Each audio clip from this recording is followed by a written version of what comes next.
Absolutely not. Why would a low-level employee like you use paid leave to come to a luxury hotel like this? Don't mess with me.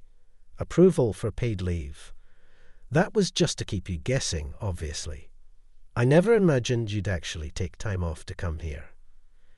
This was the day I took my mother to a luxury hotel as a Mother's Day present. My arrogant boss was waiting for me at the hotel, yelling and looking down on me with disdain.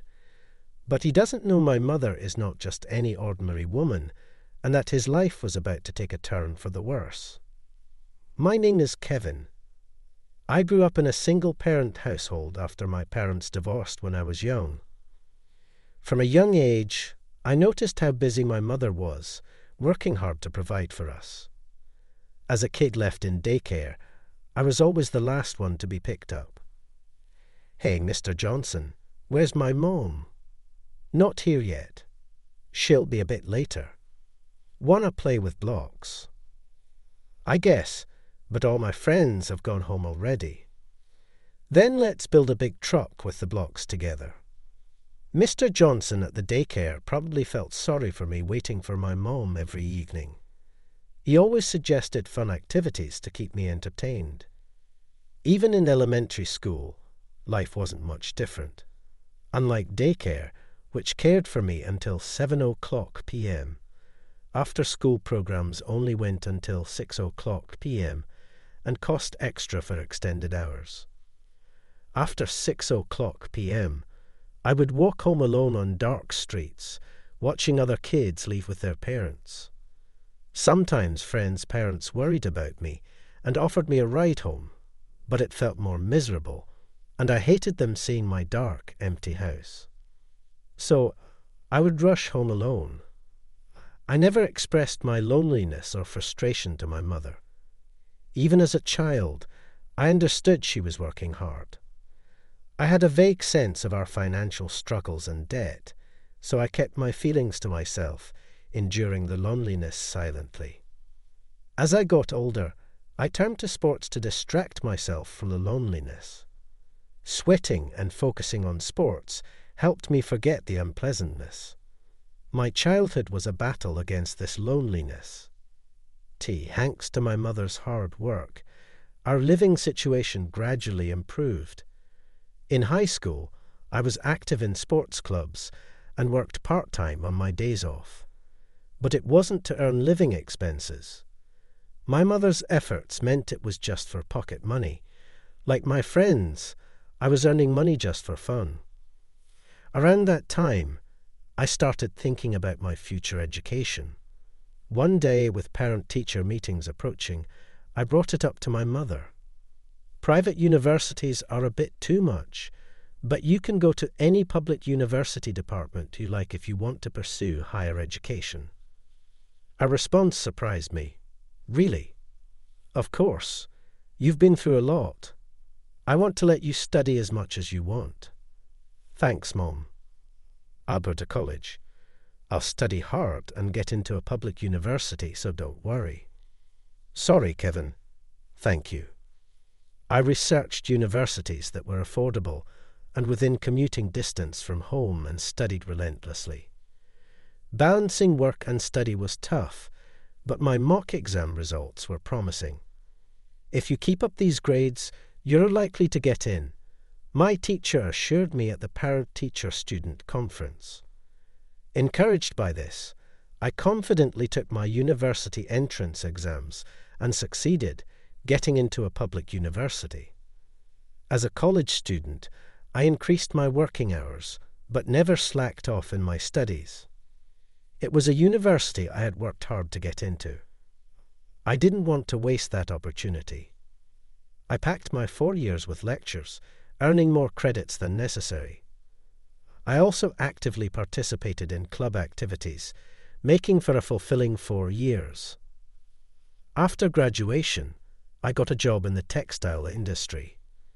Textile work requires a delicate sensibility, but also the physical strength to handle heavy fabric rolls. Thanks to my sports background, I was pretty confident about my physical abilities. As for the delicate sensibility, That's something I'm still looking to polish.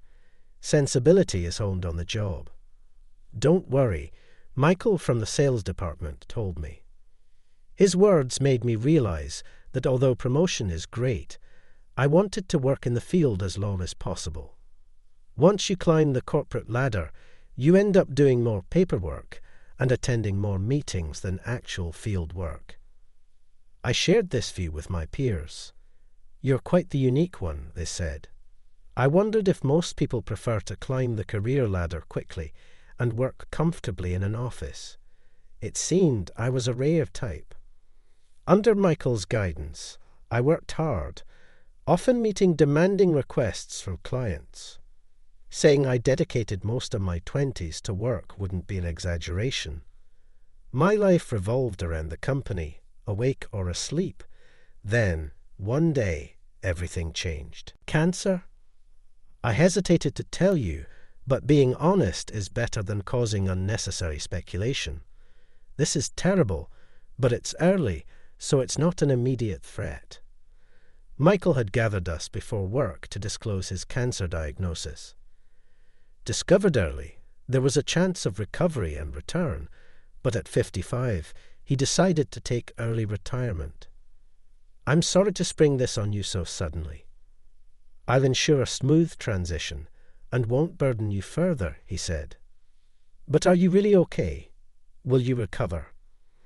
There's no guarantee in medicine, but the chances are good with early detection. I won't be gone just yet.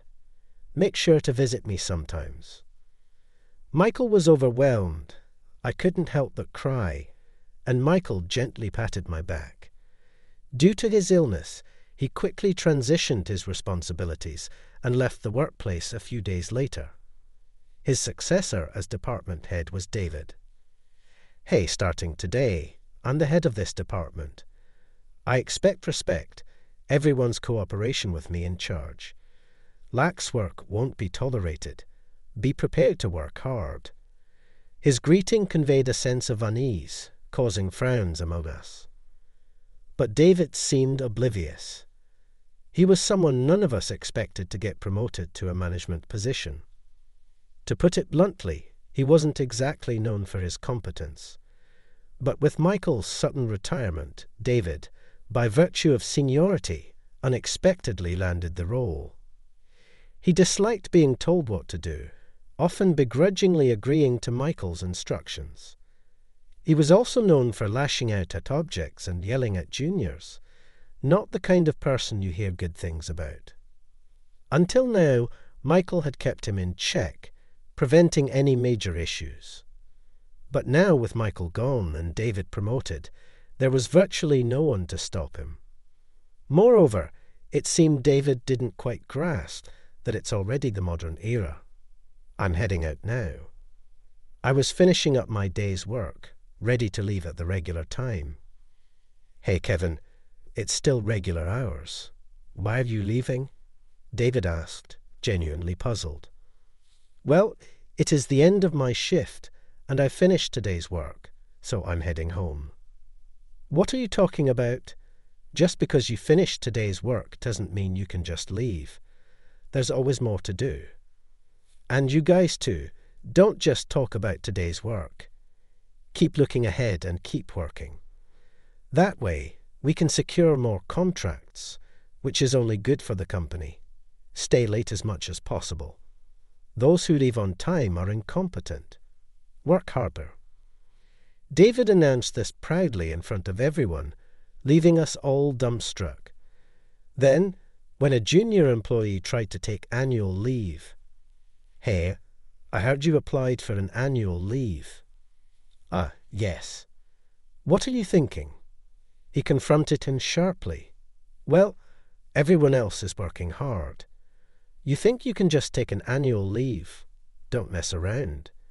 If you have time to spare, work."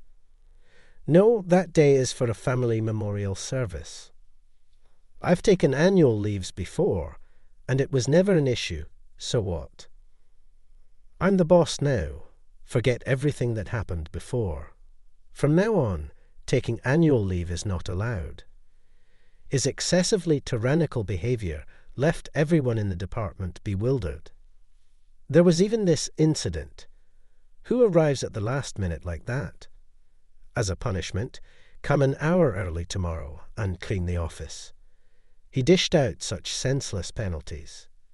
In another instance, we've met this month's target, but it's still not enough. Tomorrow is Saturday, but I'm calling a meeting, so everyone shows up at the usual time. He also ordered us to come in on a day off for a mysterious meeting. Each time, we all voiced our concerns, but David didn't care. It seemed he had been frustrated for a long time, unable to secure a higher position, and now, as a manager, he was taking out his frustrations on us. "Hey, Kevin, how's it going?" he said one day. "Good evening." "Well, as usual." "That's good, but at your age, still being just a regular employee, isn't that a bit incompetent? Bottom of the barrel at your age. It's pretty clear what your future holds, right? It's only a matter of time before the newbies surpass you. Well, anyway, try not to let the newbies overtake you. And of course, I'm counting on you for overtime tonight." David patted my shoulder and walked away, leaving me with nothing but a sigh. A few months passed since David took over. Mother's Day is coming up soon, and I thought I'd splurge on a gift. "That's right. It'll be your first Mother's Day since you started working, Jess. So I was thinking maybe a short trip nearby, perhaps an overnight stay." "That sounds wonderful. Your mom will be thrilled." "But then, I have to do the same for Father's Day, right? I'm thinking about where to go. They both love hot springs, so maybe somewhere with hot springs." Hearing two female colleagues discuss this, I glanced at the calendar. Right, Mother's Day is coming up. Every year, I take my mom out for dinner, but maybe this year, I'll splurge on a luxury hotel for an overnight trip. That's what I was thinking. And as they say, strike while the iron is hot. Figuring that reservations for Mother's Day would fill up quickly, I quickly searched on my cell phone while having lunch. I made the reservation early. Then I returned to the office and immediately applied for a day off. Until the day of the trip, things were relatively calm. I was sure I'd be reprimanded for taking a day off. I was even prepared to be scolded in front of everyone. But surprisingly, nothing was said. In fact, my application was approved the next day, which left me astonished. "Kevin, you seem to be in good spirits lately. Something good will happen." "I don't think so, just the usual." "Well, that's good. Keep up the good work, as always." David was in too good of a mood, almost frighteningly so. "Well, as long as things continue peacefully, that's all that matters." But I couldn't shake the feeling of calm before a storm. Then came the day of the trip. In the morning, my mom and I enjoyed sightseeing around the hotel. "Well, can we really stay in a place like this?" "Yeah, I'll go check in now. Just wait here, thank you." While my mom excitedly explored the luxurious hotel, I went to the front desk to check in. But I stopped in my tracks when I saw someone who shouldn't be there. David. "Kevin, why are you here?" "David, what do you mean, why am I here? Why is a low-level employee like you using annual leave to come to a luxury hotel like this? Don't mess around." David grabbed me by the collar, began yelling. I was shocked and confused. "But you approved my annual leave request, didn't you?" I complained about that. Indeed, David had approved my annual leave for today. Why am I being yelled at now? And in a place like this? That was just to lead you on. I never thought you'd actually take the day off and come here. Lead me on? I don't understand what you mean. Are you kidding me? Ha! I'd like to see the face of a parent who raised such an incompetent person, who can't even understand their own position. What, the face of your parent? I want to see the face of the parent who raised such an incompetent person. David seemed to relish in saying such things. First of all, you don't even do unpaid overtime, and you seem to have no ambition for promotion, staying a regular employee forever. What's wrong with you? Don't you want to get promoted? If you work overtime every day, show some determination and grit. Otherwise, the higher-ups won't value you. Well, you might not understand what I'm saying, being incompetent and all. Sorry for speaking about complex things. He kept ranting whatever he wanted. Feeling the painful stares of those around me, I knew I had to do something about this situation. Hearing the commotion, my mother walked over, realizing something. I turned back to face David. David, what are you saying? Here is my mother. Saying that, I stepped aside to let my mother forward, causing David to freeze in shock. What? Why are you here? Well, hello. I suppose this is our first meeting outside the office, isn't it? Why? What does this mean? Oh, you know who I am. I assumed I was quite unknown within the company, as we rarely meet. No way, not knowing our chairman's face. That's impossible. Well, I'm flattered. Yes, my mother is chairman of our company. Apparently, David knew of her but was unaware of our family relationship. David was completely intimidated in the presence of my mother. So, David, I've heard everything. My son seems to be under your care. However, your assertions are exactly as my son described. Oh, well, that annual leave is legitimate, right of employees. You have no business to reprimand for that. And what about this unpaid overtime? Overtime for promotion? Which era are you living in? Listen, work isn't about blindly putting in hours. It's most important to do it efficiently. Without proper balance, you can't perform well as a professional. I assumed you understood that, but maybe I was wrong. My mother, with a fixed smile, at David completely cowed. Well, that's enough. I'm not here for work, but for leisure. I don't have the time to spare on you. Chairman, do you have something more for us? Any other business?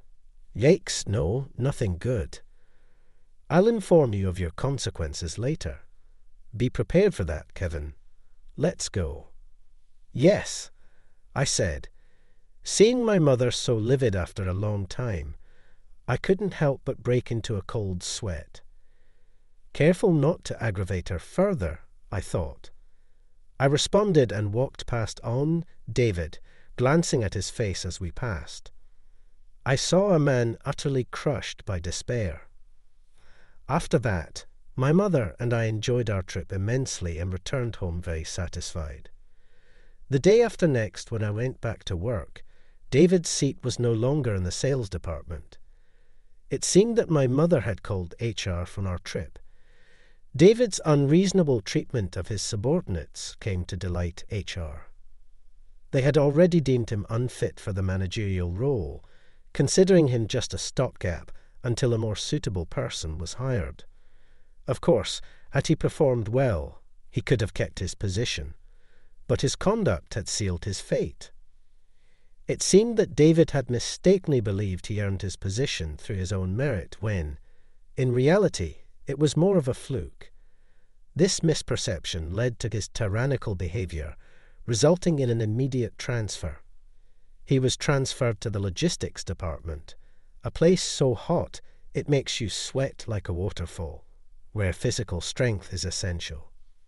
The nature of the work there meant it was mostly populated by young, physically strong men, making it a somewhat sweaty environment. David to that logistics department. I doubt he'll be able to keep up. He's probably aiming for voluntary resignation. Well, considering what he's done, it's a fitting consequence. Anyway, with him gone, we can work more efficiently again, which is a relief.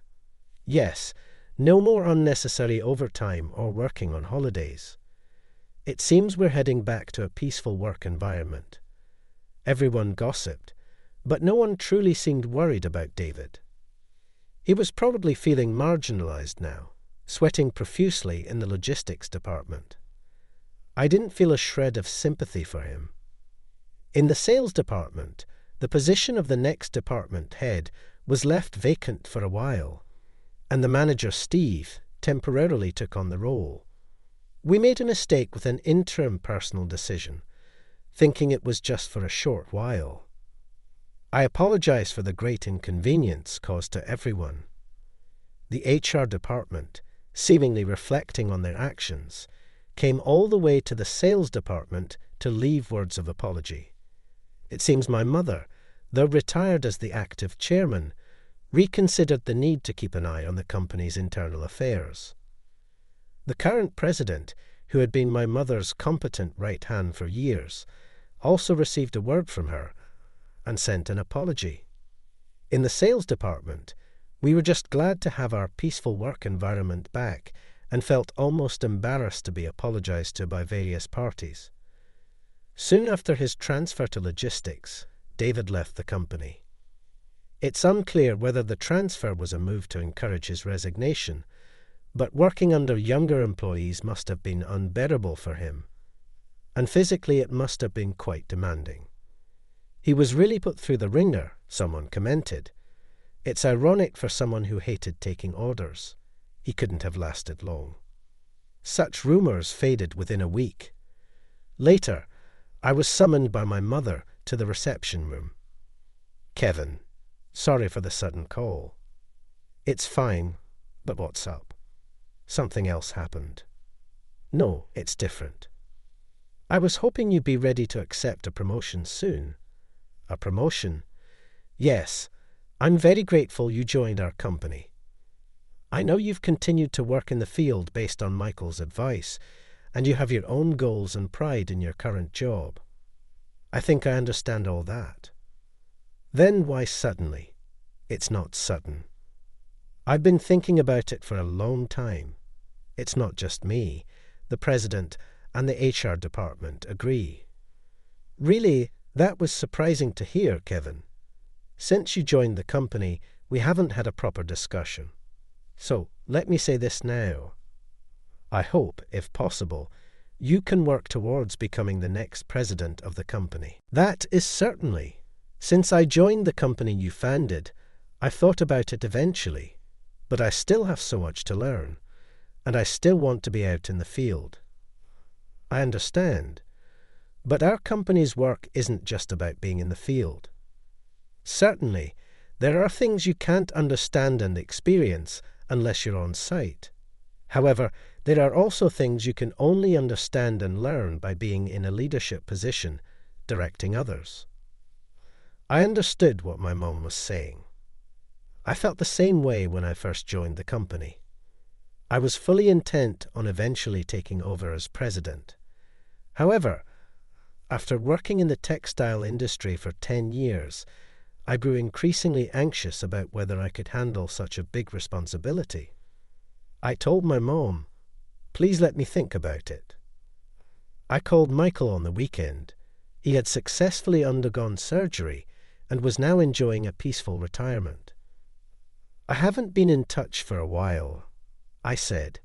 "It's been a long time." I discussed the recent events and my mom's proposal with Michael. Honestly, I'm more anxious than confident right now. I worry that standing at the top in this state of mind will only make everyone else uneasy, I confessed. Then Michael quietly said, "Do you have time now?" "It's your day off, right?" "Yes," I replied. "Then bring me the highest quality fabric sample you're handling right now," he instructed me. I quickly grabbed what I believed to be the best fabric sample I was handling and went to Michael's house. After showing him the sample, Michael commented, "You've really come to understand, haven't you?" He smiled kindly. "It's proof that you've built up solid experience in the field. You should be fine." His words resonated deeply with me. I felt acknowledged for the first time and was moved. "Thank you, I really appreciate it," I said. And that feeling gradually turned into confidence. Encouraged by Michael, I decided to accept my mother's wishes. I was anxious about what others would think of my promotion, being inexperienced in many areas. But when I was actually promoted to manager, everyone seemed happier than I was. "Kevin, congratulations. It's as if it's my own promotion. I'm so happy. Finally, I was wondering why you hadn't been given a position until now. Congratulations, everyone. Thank you. I may cause some inconvenience by being inexperienced and only knowing the field. Not at all. We all know how much you've contributed to the company. Don't worry, we'll support you in whatever way we can. Thank you, really, thank you." The sound of applause was heartwarming. With my promotion to manager, Steve was promoted to department head. As a sales department, we had a foundation to move forward unitedly. Once again after my promotion, I became more proactive in training and guiding within the department.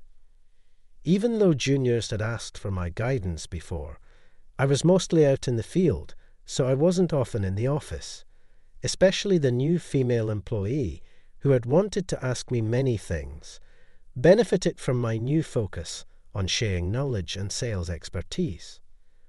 Perhaps as a result, the company's performance improved. Jess, is there something you still don't understand?" "No, it's not that." Kevin, do you have a girlfriend?" "Oh, what?" The new female employee asked such a personal question. Looks like spring has finally come for Kevin. Others teased me. I spent several years living through such days. I was promoted to department head, recognized for my achievement as a manager. At first, I was filled with anxiety about my new role, but now I am fully resolved to take over as president when the time comes. This is all thanks to my mother, who showed me the value of hard work from a young age, Michael, whom I respect, and everyone at the company who has supported me. Their encouragement has built my confidence and contributed to the company's growth. Kevin, President Wilson, good to see you. Likewise. How are you finding the department head role? Well, I'm still feeling quite inexperienced. Haha, you're really humble. Quite different from your mother. I occasionally join in for drinks, savouring these moments. He has worked under my mother for a long time. I want to learn as much as I can from him now, about his vision for the company and his approach to leadership. I don't want to rely on my mother's influence. I want to earn recognition for my own abilities. To do this, I'm willing to work hard, even if it means getting my hands dirty. Perhaps sensing my intentions, President Wilson shares various experiences with me. You look much more mature now. Maybe it's just a parent's pride, but you really seem dependable, she says. Hearing her say that, I can't help but feel it's true. Until now, I've been focused solely on fieldwork and my own responsibilities. That was what was required and expected of me. But as my responsibilities have grown, so has my perspective. It's a natural progression, and I need to adapt. Of course, there are things I need to oversee from a higher level, but sometimes it's important to return to the field perspective, ensuring the well-being of the employees and the appropriateness of personnel management. It's precisely because I've always been in the field that I can think this way. My time in the field has broadened my horizons. Still, I remain inexperienced. Just appointed as a manager, I find the thought of aspiring to be president presumptuous. But for everyone who believes in me, who follows me, I want to quickly grow into a role I can be confident in. I aspire to take on that position as soon as possible with confidence in my abilities. There's still much to learn from my mother, Michael, President Wilson, and everyone else. I'll keep my feet on the ground and strive to be a president that would not be an embarrassment. That's my resolve.